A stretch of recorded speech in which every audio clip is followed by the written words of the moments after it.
로마서 8장 1절부터 13절을 제가 대신 읽어드리겠습니다. 특별히 이 말씀을 읽으실 때 나에게 이미 성취된 말씀으로, 나에게 이루어진 말씀으로 생각하시고 한 구절 한 구절 우리가 한번 읽도록 하겠습니다. 제가 대신 봉독해 드리겠습니다. 하나님 말씀입니다.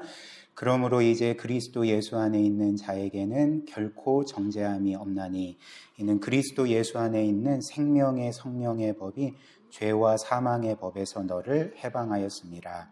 율법이 육신으로 말미암아 연약하여 할 수 없는 그것을 하나님은 하시나니 곧 죄로 말미암아 자기 아들을 죄 있는 육신의 모양으로 보내어 육신의 죄를 정하사 육신을 따르지 않고 그 영을 따라 행하는 우리에게 율법의 요구가 이루어지게 하려 하심이니라. 육신을 따르는 자는 육신의 일을, 영을 따르는 자는 영의 일을 생각하나니 육신의 생각은 사망이요 영의 생각은 생명과 평안이니라. 육신의 생각은 하나님과 원수가 되나니 이는 하나님의 법에 굴복하지 아니할 뿐 아니라 할 수도 없음이라. 육신에 있는 자들은 하나님을 기쁘시게 할 수 없느니라. 만일 너희 속에 하나님의 영이 거하시면 너희가 육신에 있지 아니하고 영에 있나니 누구든지 그리스도의 영이 없으면 그리스도의 사람이 아니라. 또 그리스도께서 너희 안에 계시면 몸은 죄로 말미암아 죽은 것이나 영은 의로 말미암아 살아있는 것이니라. 예수를 죽은 자 가운데서 살리신 이의 영이 너희 안에 거하시면 그리스도 예수를 죽은 자 가운데서 살리신 이가 너희 안에 거하시는 그의 영으로 말미암아 너희 죽을 몸도 살리시리라. 그러므로 형제들아 우리가 빚진 자로 돼 육신에게 져서 육신대로 살 것이 아니니라. 너희가 육신대로 살면 반드시 죽을 것이로되 영으로서 몸의 행실을 죽이면 살리라. 아멘.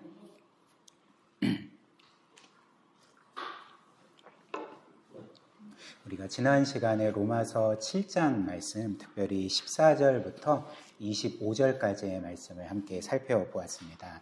그리고 그 말씀이 우리에게 알려준 사실은 구원받은 성도 안에 여전히 두 가지 법이 계속적으로 싸우고 있다는 것을 우리에게 알려주는 말씀입니다. 그 두 가지 법이 무엇입니까? 한 가지는 하나님께서 우리가 복음을 믿을 때 우리를 거듭나게 하셔서 우리 안에 새겨주시는, 심어주시는 하나님의 법, 하나님의 뜻대로 살고자 하는 그 마음의 법, 하나님의 법이고요. 또 한 가지는 여전히 죄를 따라 살려고 하는 우리 안에 남아있는 그 죄의 본성, 죄의 법입니다. 이렇게 우리 안에 있는 마음의 법과 육신의 법, 혹은 하나님의 법과 죄의 법이 우리의 마음 가운데, 우리의 마음을 전쟁터로 삼아서 계속적으로 싸우면서 서로가 우리 자신을 지배하려고 한다는 것을 사도 바울이 우리에게 알려주었죠. 그래서 이런 가운데 사도 바울의 고백이 무엇이었습니까? 로마서 7장 15절 말씀 보시면 제가 그 프린트에는 적어드리지는 않았습니다. 7장 말씀 한번 보시면 15절에 사도 바울이 이렇게 말하죠. 내가 행하는 것을 내가 알지 못하노니 곧 내가 원하는 것은 행하지 아니하고 도리어 미워하는 것을 행하니라. 또 19절도 이렇게 말합니다. 내가 원하는 바 선은 행하지 아니하고 도리어 원하지 아니하는 악을 행하는도다. 그래서 지금 사도 바울은 이렇게 말하고 있는 거죠. 나는 나의 행동을 도저히 이해할 수가 없습니다. 나는 분명히 하나님의 법을 사랑하고 기뻐하고 그 법을 행하기를 원하지만 나도 모르게 어떤 세력과 힘에 이끌려서 죄를 범하게 됩니다. 그래서 내가 원하는 선은 행하지 않고 도리어 내가 미워하는 악을 행하도다. 지금 이렇게 말하고 있죠. 그래서 바울이 깨달은 바가 무엇입니까? 내 안에 하나님의 말씀을 따라서 살려고 하는 하나님의 법만 있는 것이 아니라 여전히 나는 구원을 받았지만 내 안에 죄의 본성이 있고 죄의 법이 나를 사로잡으려고 하는구나 라는 것을 이제 깨달았던 거죠. 그래서 로마서 7장 20절부터 23절이 이렇게 말합니다. 사도 바울이 이렇게 이어서 고백하죠. 만일 내가 원하지 아니하는 그것, 즉 죄를 행하면 이를 행하는 자는 내가 아니요 내 속에 거하는 죄니라. 여기에서 내 속에 거하는 죄라는 것은 죄의 법을 의미하죠. 그리고 21절, 그러므로 내가 한 법, 즉 죄의 법을 깨달았노니 곧 선을 행하기 원하는 나에게 악이 함께 있는 것이로다. 22절, 내 속사람으로는 하나님의 법을 즐거워하되 내 지체 속에서 한 다른 법, 즉 죄의 법, 육신의 법이 내 마음의 법과 싸워서 내 지체 속에 있는 죄의 법으로 나를 사로잡는 것을 보는도다. 이렇게 고백을 했던 것입니다. 그래서 사도 바울은 탄식하는 거죠. 너무나도 괴로운 마음 가운데 어떤 면에서 크게 낙심하고 이렇게 탄식합니다. 24절, 오라 나는 공고한 사람이로다. 이 사망의 몸에서 누가 나를 건져내랴. 이렇게 탄식했습니다. 그러나 우리가 지난 시간에 본 것처럼 이런 종류의 영적인 낙심과 탄식은 사도 바울이 구원받지 못한 증거가 아닌 거죠. 또한 우리에게도 이런 영적인 낙심과 절망과 탄식이 있을 때 이것은 우리에게 구원이 없다는 것을 증명하는 것이 아닙니다. 오히려 반대로 우리가 이런 영적인 낙심을 할 수 있고 이런 탄식을 할 수 있는 것, 오라 나는 공고한 자로다. 누가 사망의 몸에서 나를 건져내랴. 이런 탄식은 그 안에 이미 하나님의 생명이 있다는 증거가 되는 거죠. 왜냐하면 하나님의 생명이 없으면 우리는 이런 것들을 깨닫지 못하기 때문에 그렇습니다. 우리 안에 하나님의 생명이 없으면 우리는 하나님의 법을 기뻐할 수도 없고요. 우리 안에 있는 이 죄의 강력한 힘과 세력을 깨달을 수도 없고 또 체감할 수도 없고요. 그렇기 때문에 우리는 하나님의 생명이 없다면 이런 영적인 갈등과 이런 탄식을 할 수가 없다는 것입니다. 그런데 이제 어떤 사람이 자신은 믿는다고 하면서도 그 불행하게도 단 한 번도 이런 영적인 낙심을 경험해 보지 못했다면, 이런 절망이 무엇인지 모른다면, 오라 나는 공고한 자로다. 누가 사망의 몸에서 나를 건져내랴. 라는 탄식을 단 한 번도 해본 적이 없다면 도리어 그는 지금 영적으로 위험한 상태에 있는 거죠. 생명이 없다는 증거가 될 수가 있다는 것입니다. 그러나 그럼에도 불구하고 바울은 이런 영적인 낙심과 탄식 가운데 갑자기 하나님을 찬양합니다. 하나님께 감사를 드리죠. 25절, 우리 주 예수 그리스도로 말미암아 하나님께 감사하리로다. 그런즉 내 자신이 마음으로는 하나님의 법을, 육신으로는 죄의 법을 섬기노라. 그래서 방금까지만 해도 영적으로 크게 낙심되어 있고 절망하고 오라 나는 공고한 자로다 탄식하던 이 바울이 갑자기 하나님을 찬양하고 감사하고 있습니다. 왜 하나님께 감사했습니까? 그 감사의 이유가 무엇입니까? 이제는 죄를 이겨낼 힘을 얻었기 때문일까요? 완전히 이겼기 때문입니까? 그런 게 아닙니다. 여전히 사도 바울은 나는 육신으로는 죄의 법을 섬긴다 이렇게 말하고 있지 않습니까? 근데 육신으로는 죄의 법을 섬기면서도 어떻게 하나님께 감사할 수가 있을까? 사도 바울의 감사의 이유는 바로 예수 그리스도였던 거죠. 내가 예수 그리스도로 말미암아 하나님께 감사하리로다. 즉 내가 여전히 죄의 법을 따라 살지라도, 많은 죄를 범하고 불순종을 범하고 이렇게 영적으로 괴로워한다 할지라도 이미 그리스도께서 나를 위해 죽으셨기 때문에 나의 모든 죄값을 치르시고 나를 의롭다 선언받게 하시고 하나님의 자녀가 되게 하셨기 때문에 이 죄가 이제는 나를 결코 정죄할 수 없다는 것을 깨닫고 하나님께 감사의 찬양을 올려드렸던 것입니다. 그래서 이어서 바울이 오늘 로마서 8장 1절에서 이렇게 선언하는 거죠. 그러므로 이제 그리스도 예수 안에 있는 자에게는 결코 정죄함이 없다. 그리스도 예수 안에 있는 자에게는 결코 정죄함이 없다. 제가 지난 시간 나눔에서 잠깐 말씀드린 것처럼 원래 이 성경, 구약 성경이든 신약 성경이든 이 성경은 원래 장절 구별이 없었습니다. 우리가 보는 로마서 8장 1절 이런 구별이 없었습니다. 원래 그냥 통으로 되어 있던 거거든요. 근데 이 장절 구별은 이후 세대가 이제 성경을 쉽게 찾고 또 읽을 수 있도록 장과 절을 구별해 놓은 것이었습니다. 따라서 우리는 이 로마서 7장과 8절이 장이 다르기 때문에 뭔가 분리되는 것처럼 생각이 되지만 이 로마서 7장 25절과 8장 1절은 원래 그냥 이어지는 문장인 거죠. 그래서 바울이 탄식하다가 그리스도의 구원을 깨닫자마자 그러므로 나는 그리스도 안에 있기 때문에 내가 짓는 이 죄 때문에 나는 정죄함을 받지 않는다. 나는 하나님께 찬양과 감사와 영광을 돌린다. 이렇게 선포하고 있는 거죠. 특별히 그 사도 바울은 이 로마서 8장을 그러므로라는 말로 시작하지 않습니까? 특별히 이 신약성경 로마서나 다른 바울의 서신서들에서 이 그러므로라는 단어는 굉장히 중요한 단어입니다. 왜냐하면 그러므로라는 단어는 거의 대부분 복음의 결론을 내리는 단어이기 때문에 그렇습니다. 복음의 결론이 무엇일까요? 두 가지로 생각할 수 있는데 복음의 유익과 복음의 의무가 되겠죠. 그래서 복음의 유익은 무엇입니까? 그리스도께서 너희를 위해서 죽으셨기 때문에 너희는 이런 놀라운 은혜를 받을 수 있다. 이게 복음의 유익이고, 복음의 의무는 무엇이겠습니까? 그리스도께서 너희를 위해 죽으셨기 때문에 이제는 과거처럼 살면 안 되고 너희는 새로운 삶을 살아야 된다. 이렇게 살아야 된다라는 것이 이제 복음의 결론이겠죠. 그래서 오늘 우리는 이 로마서 8장 말씀을 통해서 이 복음의 결과인 첫 번째로 복음의 유익을 살펴보고, 그리고 두 번째로 그 복음의 의무, 우리가 이제 어떻게 살아야 되는지를 살펴보도록 하겠습니다. 첫 번째로 복음의 유익입니다. 우리는 그리스도께서 이루신 구원으로 어떤 유익을 누리는가? 1절, 2절 한번 다시 보십시오. 1절, 그러므로 즉 그리스도께서 너희를 위해 죽으셨으므로 이제 그리스도 예수 안에 있는 자에게는 결코 정죄함이 없나니 이는 그리스도 예수 안에 있는 생명의 성령의 법이 죄와 사망의 법에서 너를 해방하였습니다. 복음의 유익을 이제 이렇게 말하죠.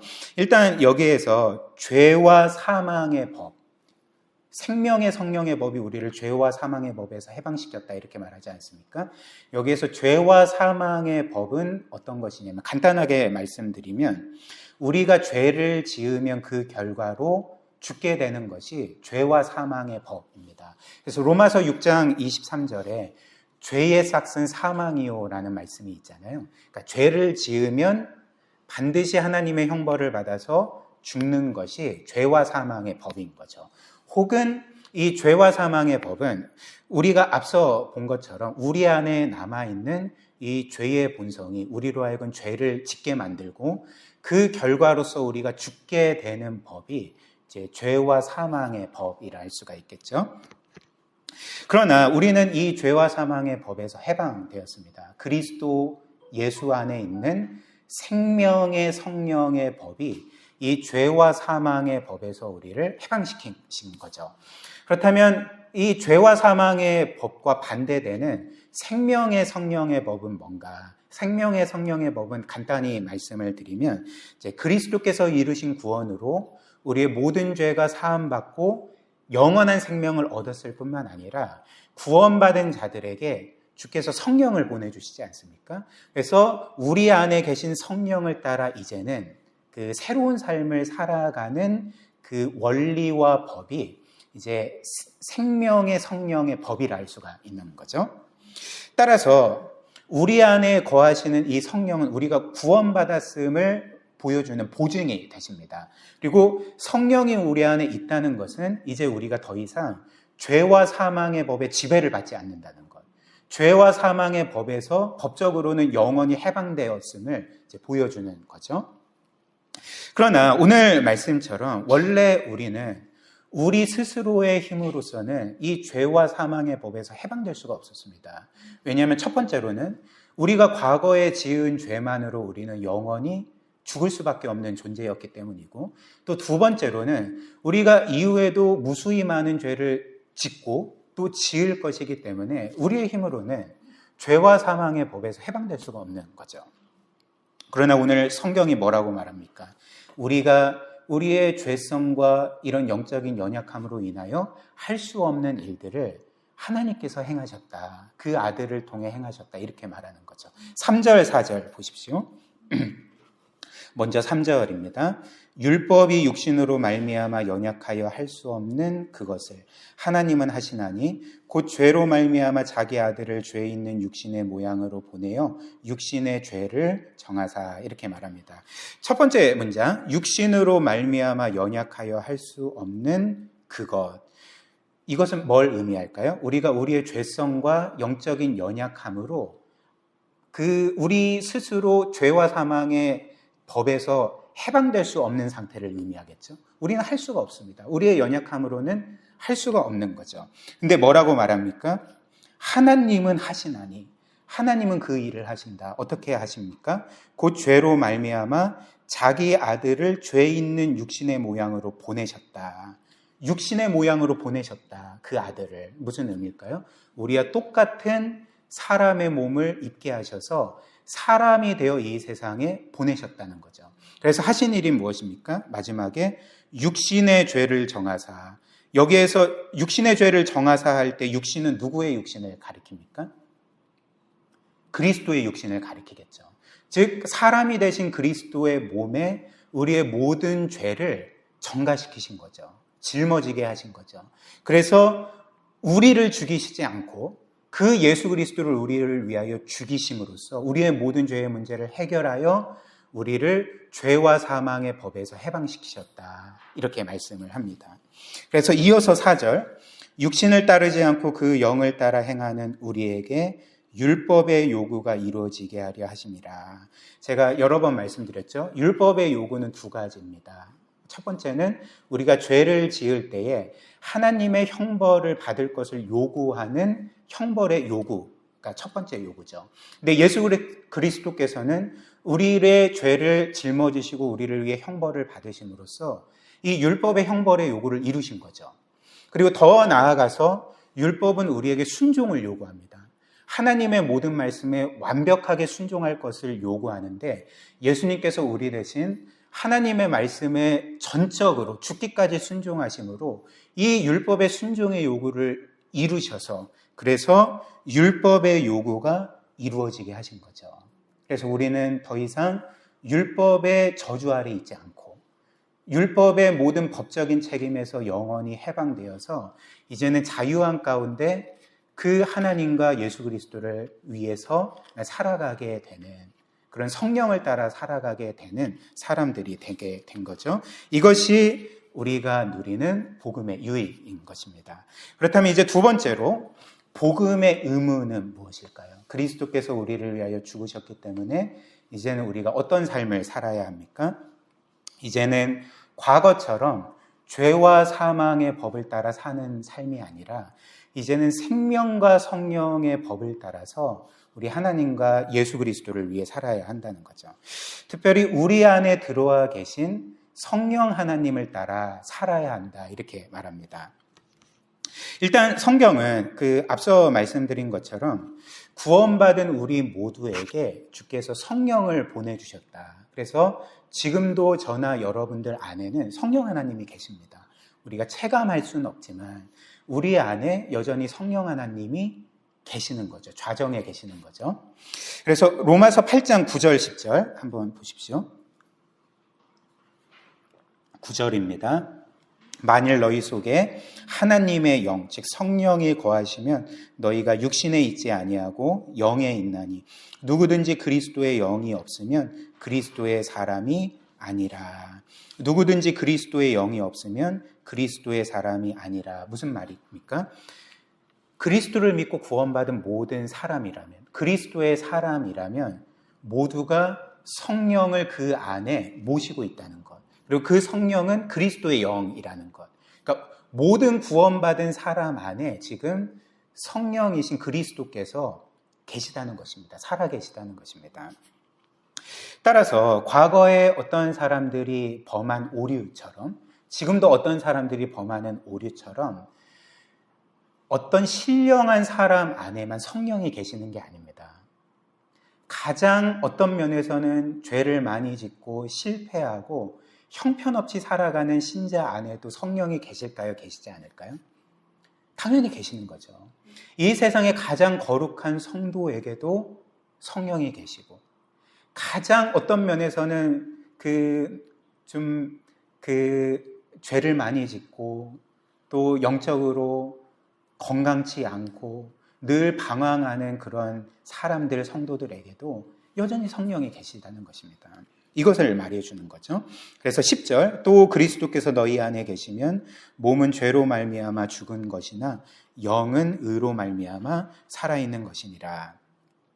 그리고 이렇게 성령이 우리 안에 들어와 계시는 것은 이미 그리스도께서 죽으시기 전에 제자들과 우리 모두에게 해주셨던 약속이었습니다. 그래서 요한복음 14장 16절, 18절 한번 보십시오.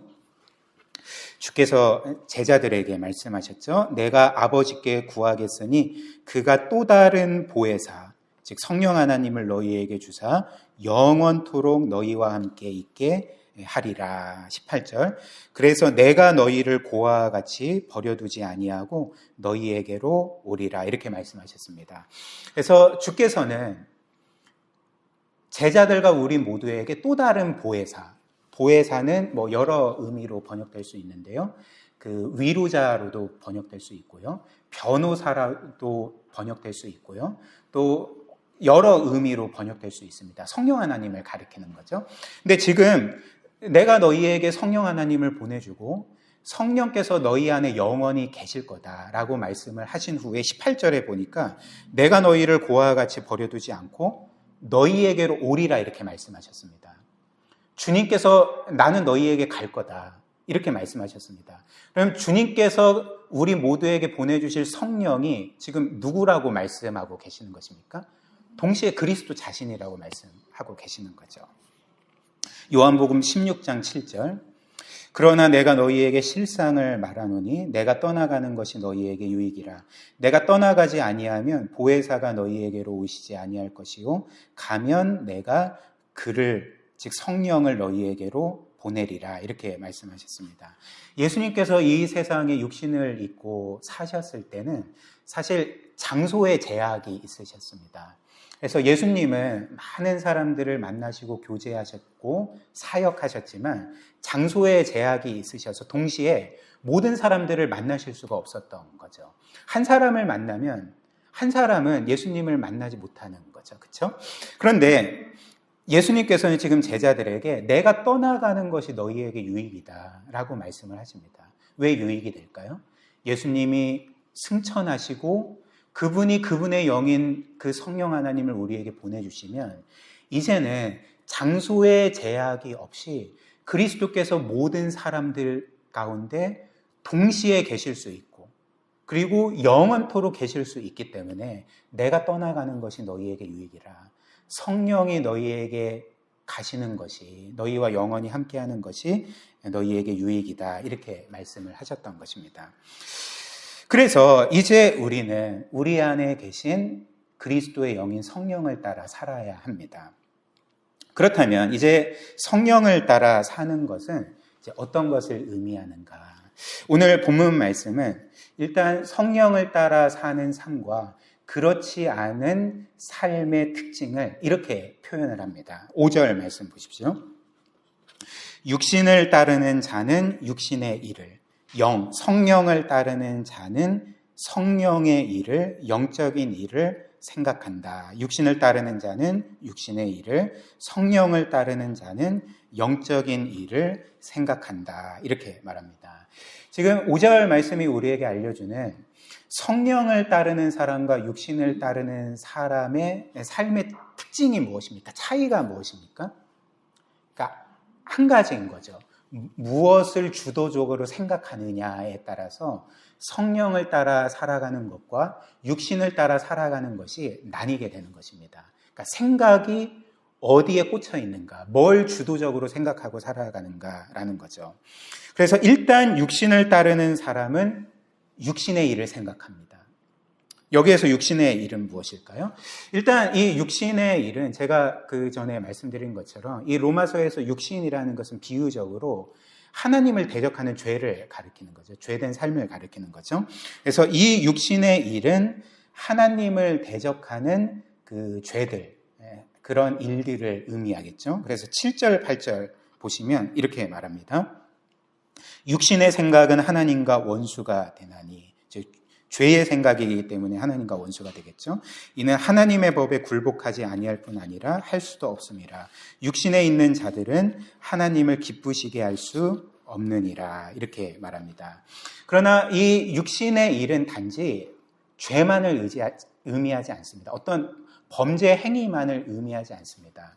이 육신의 일은 더 넓게 보면 하나님이 살아계심을 인정하지 아니하고 이 세상이 마치 나에게 전부인 것처럼 생각하며 살아가는 그 삶 자체를 가리키는 거죠. 그런 일을 가리켜서 육신의 일이라 이렇게 말하고 있는 것입니다. 즉, 이 세상을 하나님께서 창조하셨는데 그분이 창조주이심에도 불구하고 그 창조주를 인정하지 아니하고 그분이 창조하신 이 피조물이 이 세상의 전부고 마치 나의 삶의 영원한 것이냐, 나의 삶의 진정한 생명과 행복과 또 의미와 가치를 가져다 주는 것처럼 생각하며 살아가는 것, 그것이 바로 이제 육신의 일 혹은 육신의 일을 따라 사는 삶인 것이죠. 반면에 성령을 따르는 사람은 뭘 생각합니까? 영의 일을 생각합니다. 여기에서 영의 일은 무엇일까요? 그러니까 반대되는 개념이겠죠. 영의 일은 이 세상이, 영의 일을 생각하는 것은 이 세상이 하나님께서 창조하신 선한 피조 세상이지만 그럼에도 불구하고 이 세상 자체가 하나님처럼 영원하지 아니하고 이 세상은 지나가는 세상이고 결국에는 사라져 없어질 세상임을 기억하면서 나의 인생에서 이 세상이 전부가 아님을 생각하며 살아가는 것. 오히려 영원하신 하나님과 그분의 나라와 영광과 또 그 안에서 내가 누리게 될 그 영원한 기쁨과 행복이 나의 삶의 가장 중요하고 최우선순위고 가장 영광스러운 것인 것을 믿고 생각하며 살아가는 것이 영의 일을 생각한다는 것에 이제 의미가 된다는 것입니다. 따라서 이런 성령을 따라 영의 일을 생각하는 사람은 이 세상이 지나가는 것임을 알기 때문에 이 세상의 것들의 소유 유무나 성취 유무에 따라서 자기의 인생을 판단하지 않는 거죠. 자기의 인생의 성패를 판단하거나 자기의 인생의 의미와 가치를 판단하지 않게 됩니다. 오히려 그 사람은 자신이 이미 그리스도 안에서 영원한 하나님을 소유했고 그 하나님의 영원한 사랑과 기쁨과 자녀됨과 나라와 영광과 지위와 모든 것을 소유했음을 늘 믿고 생각하며 살아가기 때문에 그는 삶의 환경과는 상관없이 늘 기쁨과 평안함과 감사함 가운데 살아갈 수가 있게 되는 거죠. 사도 바울이 뭐라고 말했습니까? 그리스도 안에서 너희를 향한 하나님의 뜻이 이것이다. 항상 기뻐하라. 쉬지 말고 기도해라. 범사에 감사하라. 이것이 그리스도 안에 있는 그 너희를 향한 하나님의 뜻이니라. 이렇게 말씀하지 않았습니까? 기뻐할 일이 없을 때 어떻게 기뻐할 수 있겠습니까? 감사할 수 있는 일이 없을 때 어떻게 감사할 수가 있겠습니까?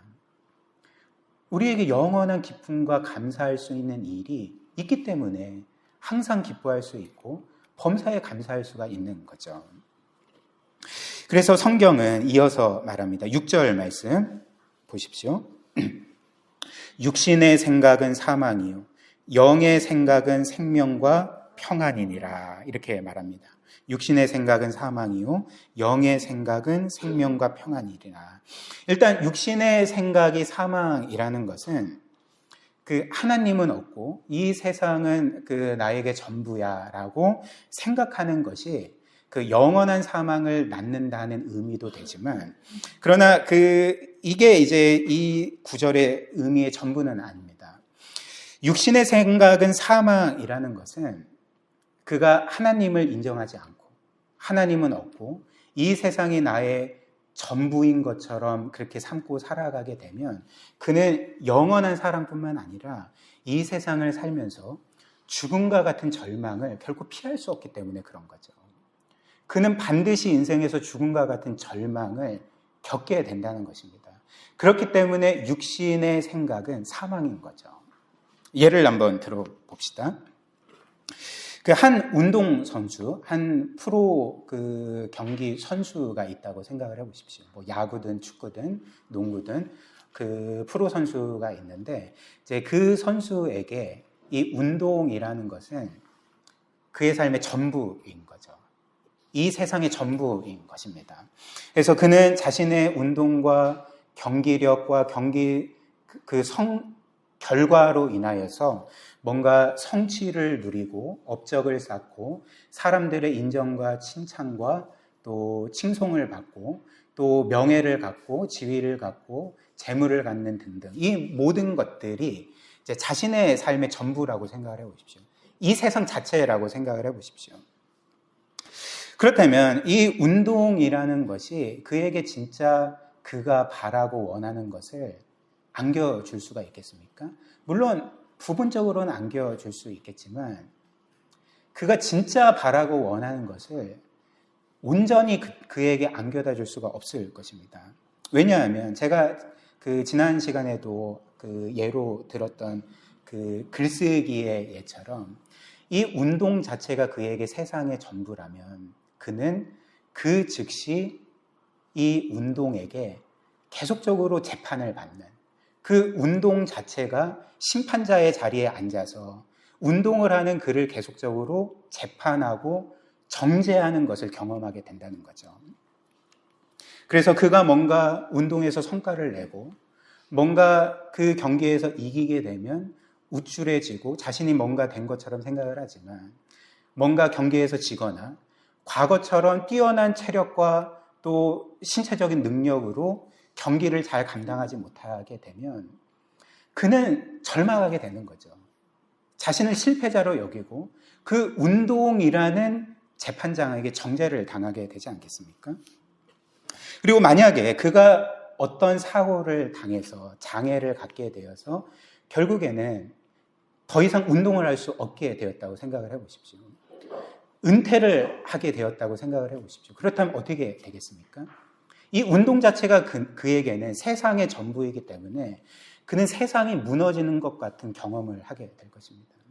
그의 삶 자체가 무너지게 되고 그는 죽음과 같은 절망을 경험하게 된다는 거죠. 여러분들 로키라는 영화를 아실 것입니다. 아주 옛날 영화죠. 실베스터 스텔론이라는 근육질의 배우가 주연을 맡은 영화입니다. 권투 영화예요. 근데 그 영화 중에 어떤 사람이 이 로키에게 이렇게 말하는 거죠. 너무나도 열심으로 자신을 단련하고 훈련하고 또 경기에 임하려고 하니까 어떤 한 사람이 그의 아마 여동생이었던 것 같습니다. 그의 여동생이 오빠에게 물어봤습니다. 오빠는 왜 이렇게 열심히 해? 왜 열심히 훈련을 해? 라고 물어봤을 때 이제 로키가 어떻게 말하냐면 왜 열심히 하냐고? 왜냐하면 경기에서 내 자신을 입증해서 얼간이가 되지 않기 위해서 나는 열심히 해. 경기에서 지게 되면 나는 얼간이로 살게 돼. 그러나 경기에서 이기면 내 자신을 입증하게 되고 나는 더 이상 얼간이가 아니게 돼 라고 답을 했습니다. 만약에 로키가 경기에서 지거나 어떤 큰 부상을 당해서 은퇴하게 되면 그는 평생을 어떻게 살게 되겠습니까? 자신이 자기를 생각하기에 얼간이로 살게 되는 거죠. 인생의 실패자로 살게 되는 것입니다. 이것이 바로 어떤 면에서 육신의 생각은 사망이요라는 또 다른 의미가 되는 거죠. 이 세상이 우리에게 전부가 되면 이 세상의 어떤 것이 나의 삶에 가장 중요한 것이고 내 생명과도 같은 것이 되면 우리가 겪게 되는 것은 생명이 아니라 죽음과 같은 절망이 되는 것입니다. 그러나 영의 생각은 어떨까요? 6절 말씀 다시 한번 보십시오. 영의 생각은 생명과 평안이니라. 육신의 생각은 사망이지만 영의 생각은 생명과 평안이니라 라고 말합니다. 이 영의 생각, 우리가 영원하신 하나님을 생각하고 그분의 우리를 향해 베푸시는 영원한 그 사랑을 생각하고 그분이 우리를 영원히 구원하시고 영원히 자녀 삼아주시고 우리에게 영원한 나라와 복락과 기쁨을 이미 확정적으로 안겨주신 것을 우리가 생각하게 될 때 이것이 우리에게 생명과 평안을 주는 이유가 무엇이겠습니까? 이 세상은 다 사라져 없어져 버릴지라도 그 영원한 것들은 결코 누구도 우리에게서 빼앗을 수가 없기 때문에 그런 거죠. 결코 어떤 일이 있어도 사라지지 않을 것이기 때문에 그렇습니다. 사랑하는 여러분, 우리가 이것을 기억할 때 하나님께서 이처럼 우리를 영원토록 사랑하신다면 이 세상에서 사람들이 때로는 우리에게 상처를 주고 우리에게 등을 돌리고 또 우리를 못마땅하게 여기고 우리를 비판하고 비난할 때 그런 것들이 우리에게 뭐가 큰 문제가 되겠습니까? 이 우주에서 가장 중요하신 분이 우리를 영원토록 사랑하시는데 사람들이 나를 어떻게 생각하는지 어떻게 판단하는지 그리고 그들이 우리를 거부하는 것이 우리에게 무슨 큰 문제가 되겠습니까? 또한 우리가 이 세상에서 때로는 뭔가를 잃기도 하고 실패하기도 합니다. 그러나 이것들이 우리에게 큰 문제가 되겠습니까? 우리는 이미 영원한 모든 것을 얻었는데 내가 잃고 실패한 것조차도 어찌됐든 결국에는 사라져 없어져 버릴 것인데 우리에겐 이미 영원한 모든 것이 있는데 이 모든 것들이 우리에게 큰 문제가 되지 않게 되는 거죠. 이것이 바로 영의 생각은 생명과 평안이니라. 우리가 이 모든 것들을 생각할 때 누리게 되는 것은 하나님의 참 생명, 이 세상 어떤 것도 줄 수 없는 영혼의 평안과 안식과 쉼이라는 것입니다. 또한 성령을 따라 산다는 것은 이제 과거처럼 육신대로 살지 아니하고 성령으로 죄를 죽이며 살아가는 것을 의미합니다. 12절, 13절 한번 보십시오. 12절, 13절.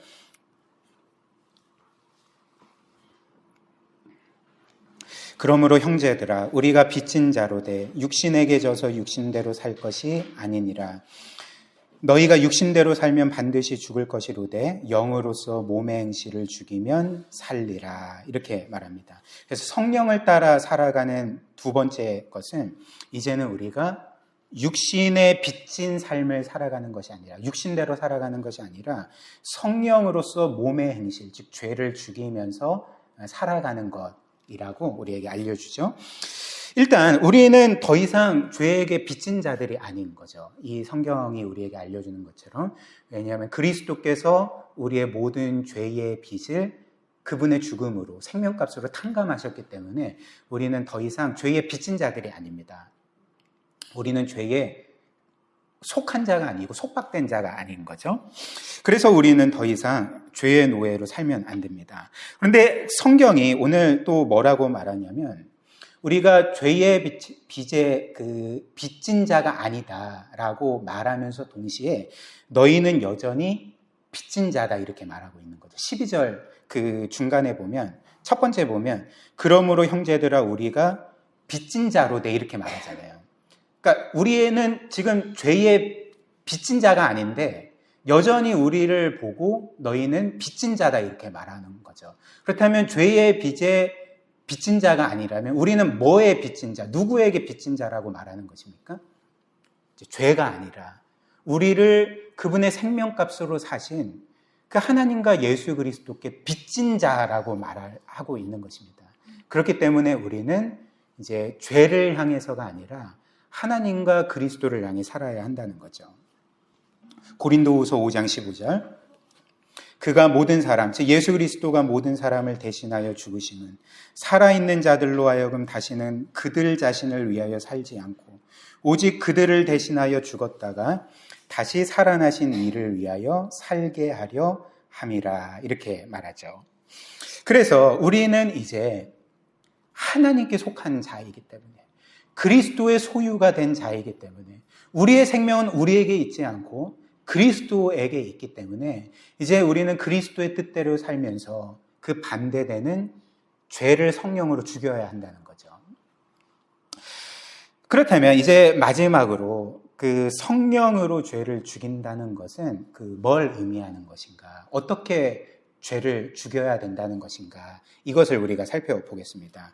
일단 성령으로 죄를 죽인다는 것은 그 사람들이 많이 오해하는 말씀인 것 같습니다. 그러니까 성령으로 죄를 죽이고 뭔가 영적으로 승리하는 삶을 살아가는 것을 사람들은 보통 이렇게 좀 오해하는 것 같습니다.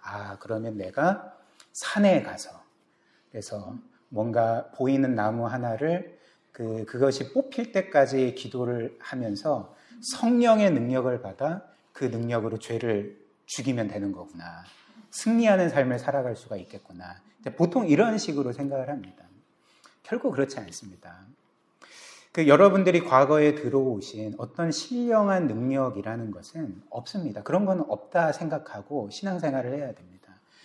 우리 자체가 여전히 죄를 짓고 연약한 자들인데 무슨 신령한 능력이 있겠습니까?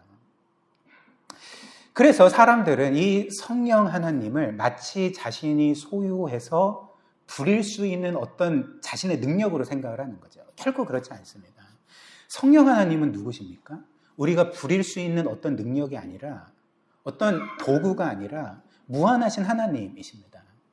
성령 하나님은 우리에게 통제되시는 분이 아니라 도리어 우리가 성령 하나님의 지시를 받고 통제를 받고 그분의 인도하심을 받아야 하는 존재라는 거죠. 그렇다면 성령으로 죄를 죽인다는 것은 이제 무엇인가? 어떤 신령한 능력을 받아서 죄를 이긴다는 의미가 아니라 성령께서 우리에게 행하시는 그 주요한 일을 따라서 그것을 기억하면서 믿음으로 죄를 이기는 것을 의미하는 거죠. 성경이 말하는 성령께서 우리에게 하시는 주된 일이 무엇인지 아십니까? 물론 우리를 거듭나게 하시고 또 우리를 영적인 선한 길로 인도하시는 일도 하지만 그 모든 일을 하시는 가운데 성령께서 하시는 일은 무엇이냐면 자기 자신을 드러내지 아니하시고 늘 우리에게 그리스도를 드러내시고 그리스도를 알리시고 깨닫게 하시고 믿게 하시는 일을 하시는 것입니다. 이게 성령의 주된 사역입니다. 그리고 이는 그리스도께서 친히 말씀하신 사실인데요. 요한복음 14장 26절 한번 보십시오.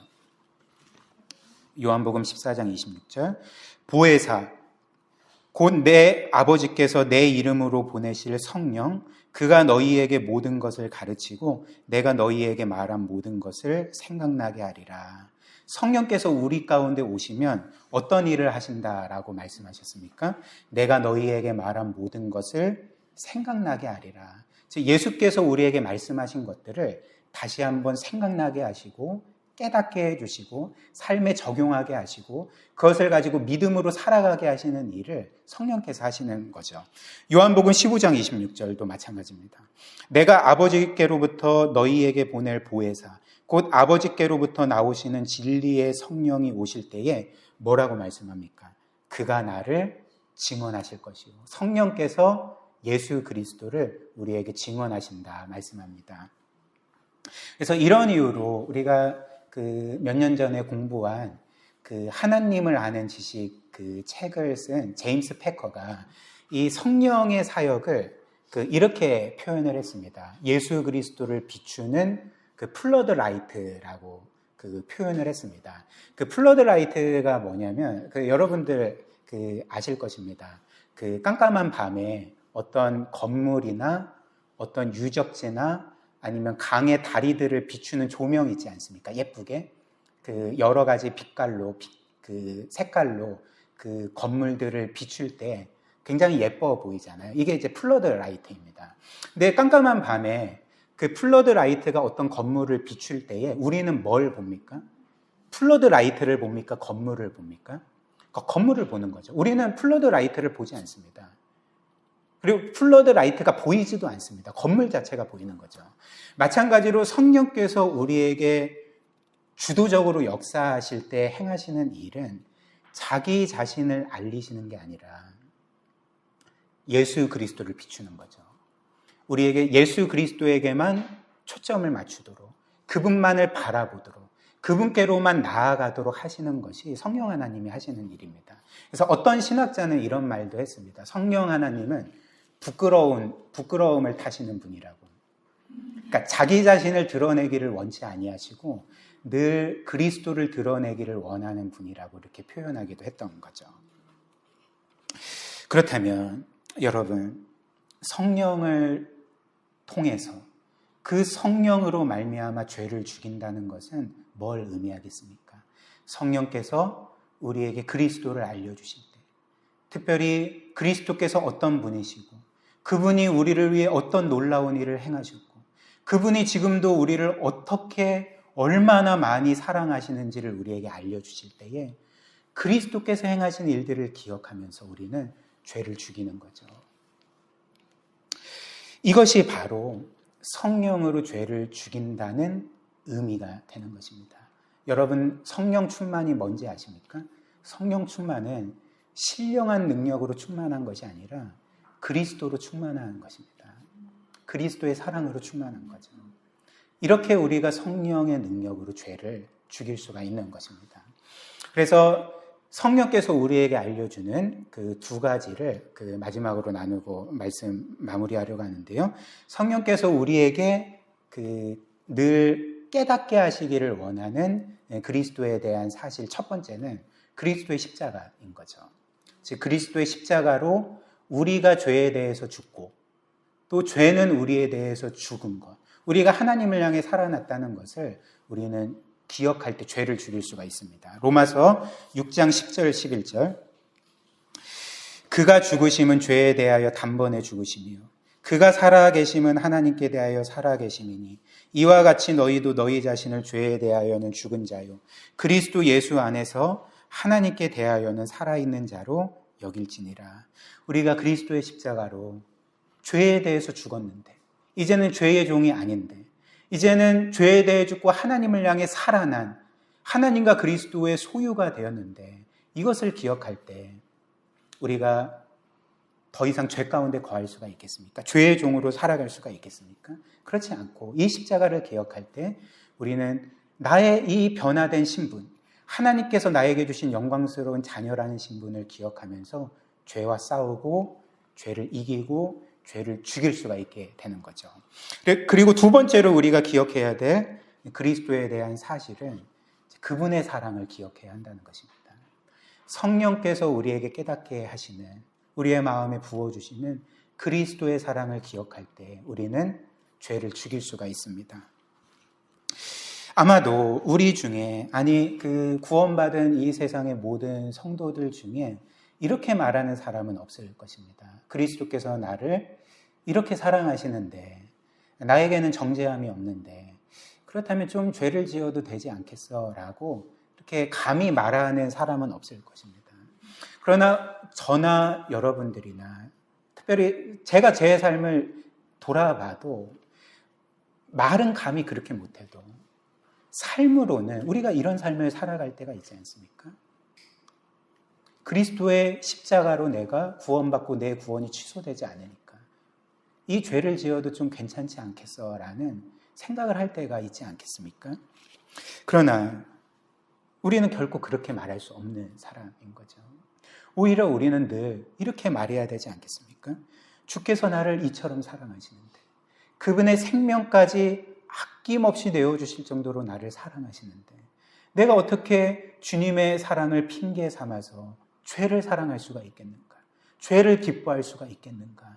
이 주님의 사랑을 기억하면서 나는 죄와 싸우고 죄를 죽여야 된다라는 고백이 우리의 삶 가운데 늘 있어야 한다는 거죠. 이렇게 그리스도의 사랑만이 우리로 하여금 죄와 싸우게 하고 죄를 죽이게 합니다. 사람들은 보통 어떤 형벌의 두려움이 죄와 싸우게 하고 죄를 끊게 한다 생각을 하지만 결코 그렇지 않습니다. 한번 생각을 해보십시오. 우리가 본 로마서 8장 1절은 그러므로 그리스도 예수 안에 있는 자에게는 결코 정죄함이 없다라고 말합니다. 그렇다면 두려움만이 우리가 죄와 싸우고 죄를 끊고 죄를 죽이는 이유라면 우리에겐 두려움이 없지 않습니까? 정죄당할 두려움이 없다면 이제는 하나님의 뜻대로 살 이유가 없게 되는 거죠. 죄와 싸울 이유가 없게 되는 것입니다. 그러니까 이 두려움이라는 것은 우리를 위협하고 어르고 그래서 잠시 동안은 죄로부터 떨어져 나가게 할 수는 있지만 죄와 진정으로 싸우게 할 수 없는 거죠. 죄를 죽이게 할 수 없는 것입니다. 그렇다면 우리로 하여금 진정으로 회개하게 만들고 하나님께로 돌아가게 만들고 경건한 삶을 살도록 만드는 것은 무엇입니까? 두려움이 아니라 그리스도의 사랑인 거죠. 예를 들면 이와 관련해서 우리는 베드로의 삶을 생각해 볼 수 있을 것입니다. 여러분들이 아시다시피 예수께서는 그분이 악한 자들에게 사로잡혀 죽임을 당하시기 직전에 제자들, 특별히 베드로에게 이렇게 말씀하셨죠. 베드로야, 내가 이제 악한 자들에게 사로잡혀서 고초를 당하고 죽을 것인데 너는 내가 사로잡힌 후에 사람들이 너에게 물어볼 때 닭이 울기 전에 3번 나를 부인할 거다. 그러나 그럼에도 불구하고 낙심하지 마라. 내가 너를 위해 기도할 거고 또 너가 회복된 후에 너는 다른 제자들의 리더가 될 거다라고 말씀을 해주셨습니다. 이에 대해서 베드로가 어떻게 반응했을까요? 그러니까 펄쩍 뛰었던 거죠. 주님, 결코 그런 일이 일어나지 않습니다. 어떻게 저에게 그런 말씀을 하십니까? 저의 마음을 모르십니까? 제가 이렇게 주님을 사랑하는데 저는 다른 사람들이 주님을 버릴지라도 결코 주님을 버리지 않을 거고, 그리고 제가 죽는 한이 있어도 주님과 끝까지 함께 할 겁니다 라고 호언장담했습니다. 실제로 어떻게 됐습니까? 예수님이 악한 자들에게 사로잡히시고 대제사장의 그 집으로 끌려가셨습니다. 그리고 베드로도 이제 몰래 그 대제사장의 뜰까지 들어갔는데 사람들이 베드로에게 너 예수의 제자 아니야? 라고 물어봤습니다.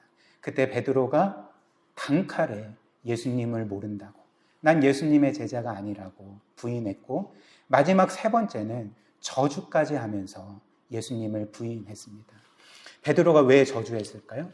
그러니까 내가 이 예수님을 저주하면 사람들이 결코 나를 예수님의 제자로 보지 않을 거야 라는 계산하에 마지막에는 예수님을 저주까지 하며 부인했던 거죠. 그렇다면 베드로로 하여금 이렇게 예수님을 부인한, 저주까지 하며 부인한 죄를 범하게 한 건 뭐였습니까? 두려움 때문이었던 거죠. 자기도 사람들에게 사로잡혀 매를 맞지는 않을까, 옥에 갇히지는 않을까, 혹은 죽임을 당하지는 않을까라는 두려움이 그로 하여금 죄를 짓게 만들었던 것입니다. 그렇다면 이후에 베드로가 회개하고 회복되었는데 베드로로 하여금 회개하게 하고 회복하게 한 것은 어떤 것이었습니까? 더 큰 두려움이었을까요? 형벌받을 두려움이었겠습니까? 그렇지 않습니다. 주님의 사랑이었던 거죠. 그래서 누가복음 22장을 보면 베드로가 마지막 3번째로 예수님을 저주하며 부인했을 때에 예수님이 고개를 돌려서 베드로를 봅니다. 그리고 베드로도 자신을 바라보시던 예수님을 보게 됩니다. 누가복음 22장 61절 62절. 예수께서 돌이켜 베드로를 보시니 베드로가 주의 말씀, 곧 오늘 닭 울기 전에 너가 3번 나를 부인하리라 하심이 생각나서 어떻게 했을까요? 밖에 나가서 심히 통곡하니라. 자신의 죄를 회개하며 심히 통곡했던 것입니다. 사랑하는 여러분, 베드로는 자신을 바라보시는 예수님을 바라보며 왜 통곡했을까요? 난 이제 끝났구나. 나중에 예수 그리스도의 심판을 받겠구나. 이런 게 아니었던 거죠. 고개를 돌려 자신을 바라보시는 예수님의 얼굴을 보고 베드로가 그 즉시 생각했던 것이 무엇이었겠습니까? 예수님의 사랑을 생각했던 거죠. 나는 이렇게 예수님이 경고하신 것처럼 예수님을 3번이나 부인했고 예수님은 이 모든 것들을 알고 계셨구나. 내가 예수님을 3번이나 부인하고 저주까지 하며 부인할 것을 알고 계셨음에도 불구하고 예수님은 그때 나를 버리지 아니하시고 여전히 나를 끝까지 사랑하시고 그리고 나를 품어주시려고 하셨구나. 나는 주님을 배신했는데 주님은 나를 배신하지 않고 오히려 내가 배신한 것이 주님의 나를 향한 사랑을 조금도 바꿀 수가 없었구나 라는 것을 깨닫게 되었을 때 그는 나가서 심히 통곡하며 회개했던 것입니다. 그리고 이 놀라운 주님의 사랑이 이후에 그를 회복시키셔서 그를 이후에 초대교회의 가장 그 위대한 지도자로 만들었던 거죠. 사랑하는 여러분, 이는 우리에게도 마찬가지입니다. 로마서 5장 말씀이 뭐라고 말합니까?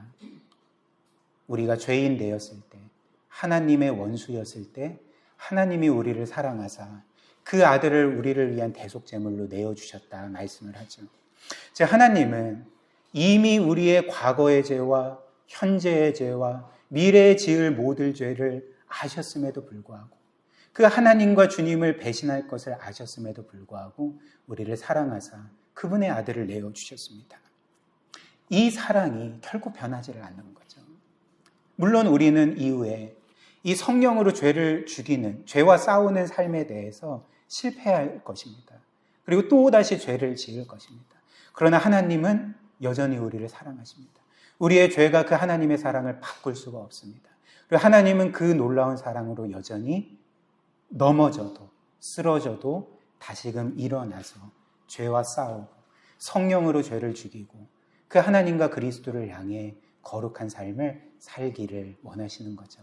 이 그리스도의 사랑을 기억하며 이렇게 성령으로 죄를 지기는 그분을 향해 거룩한 삶을 살기를 주님의 이름으로 축복합니다.